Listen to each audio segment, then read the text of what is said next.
he was accusing me of like stealing their moves at one point. Yeah, that's interesting. What do you think about that in terms of like Danaher's game? Yeah, I mean, I think he did a really important thing, which was show. I mean, this is for my own personal agenda, really. But he showed that like Brazilian jiu-jitsu is not the genesis. Like he kind of showed that it's like Japanese jiu-jitsu is actually the genesis, which I think is a really important distinction that was going left unsaid for far too long. And so that was kind of eyes on like the phrasing, saying ashigarami and all of that, and talking about it. It was super important. He did it in a very tactful way where he didn't like offend any Brazilians. I undeniably think it was he liked to do that gently to provoke Brazil to say you got it from Japan. And this is where like you and him have a lot more tact than I have, and like know how to go about things in a very diplomatic way. My strategy was just kind of say it, but I think that was really important. I just thought it was very ironic that they were saying, well, not Danaher, I should say. Gordon was saying that I stole Danaher's high arm guillotine and that I was like making tons of money on it on my site or something. But they had just told me the week before that Danaher was teaching worm guard in the basement. Oh, yeah. So I was like, they told me that he was teaching worm guard, but while simultaneously accusing me of stealing their moves because I mentioned like to like flare your wrist like that during like a front headlock series I was filming on my site. That's where, I was like, what the hell's that?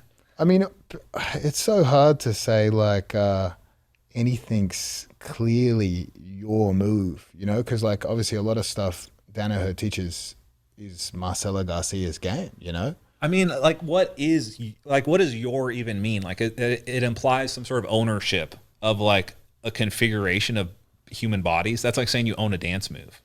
Like if you invent the robot, do you own the robot?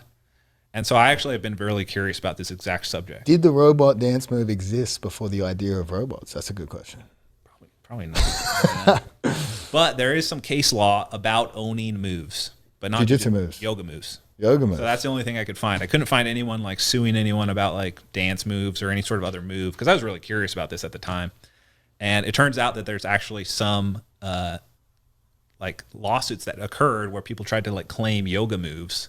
And the result was that you can't own a move. That's very interesting. Yeah. Right?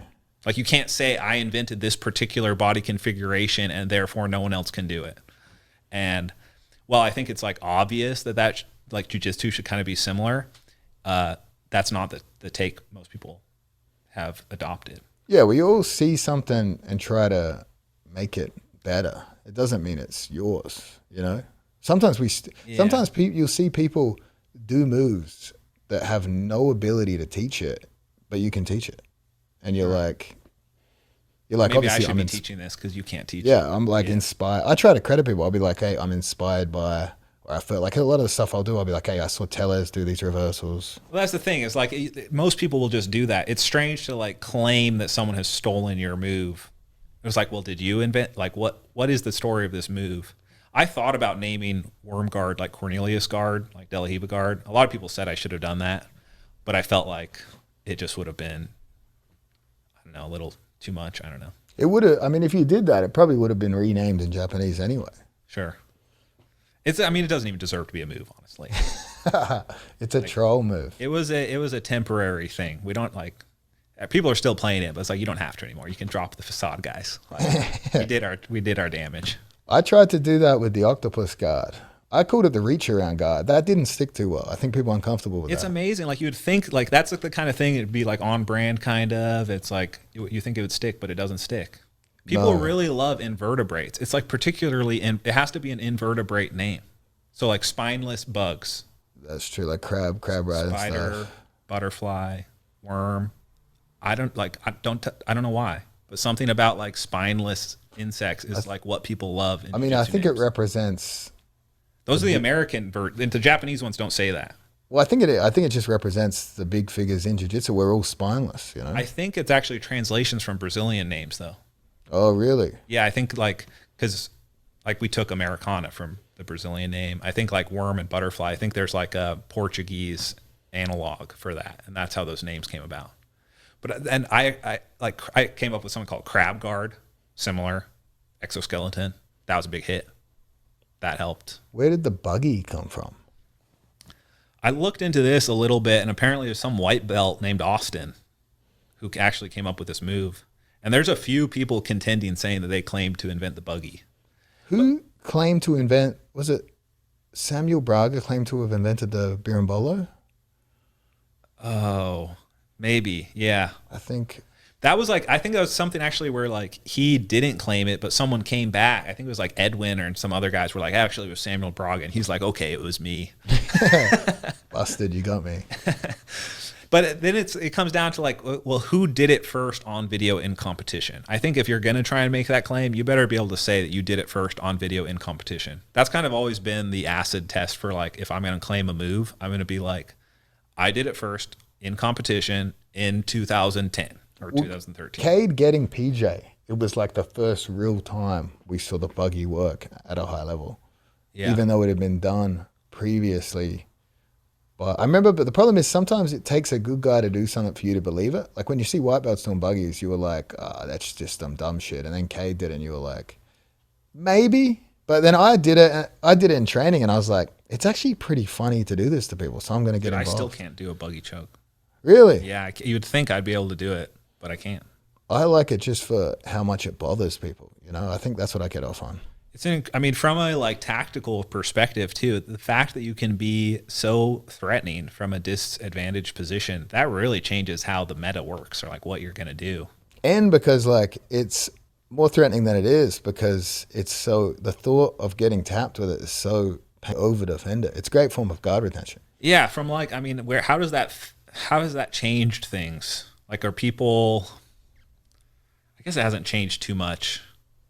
The biggest change for me was seeing that guy get fucking spiked on his head. Oh, at trials, right? I thought that was going to at least like put some water on the flame of buggies for a while, but nope, people keep doing them. I think I'll keep competing in competition until I can hit one. Oh, you haven't hit one in competition yet? Not in competition yet, but I'll just look for easy opponents until we find the right guy. When you make a new instructional set, do you like try and match it to like what you're planning on doing in competition, or you just kind of pick stuff arbitrarily? To be honest, sometimes in competition, I just hit something I've never hit before. And then make the DVD. Yeah, and then try to work out how I did that. Right. And why that worked. Probably requires a little bit of a creative application during the filming. Yeah. Well, usually you're like laying the railroad as you go with those kind of things. Yeah. I did this once. Yeah. Like, hey, I've been there too. How did I do this? Why did this happen? That's part of the process though. It's like you do a move, you start teaching it, and like as you teach it, the curtain gets pulled back and you start to realize what's truly there. You get better at it. So I usually do a seminar series and like you get better at teaching it because people ask you questions and then you incorporate good questions into the move. How do you deal with the bad questions at seminars? Just by trying to humiliate the person asking them in a way that's very friendly to everyone. But I think because people expect me to roast them, it doesn't come across so aggressive. I just tell them that they're bad questions. Like I feel like it's one of those things where if someone asks a bad question, you almost have a duty to like help them ask better questions, you know? Well, what, just telling them they're retarded? Well, what it really does is it just kind of like lowers the entire seminar experience for everyone when people start asking bad questions. So you kind of have to like rescue their bad question and like reframe their question as a better question and then answer your own question.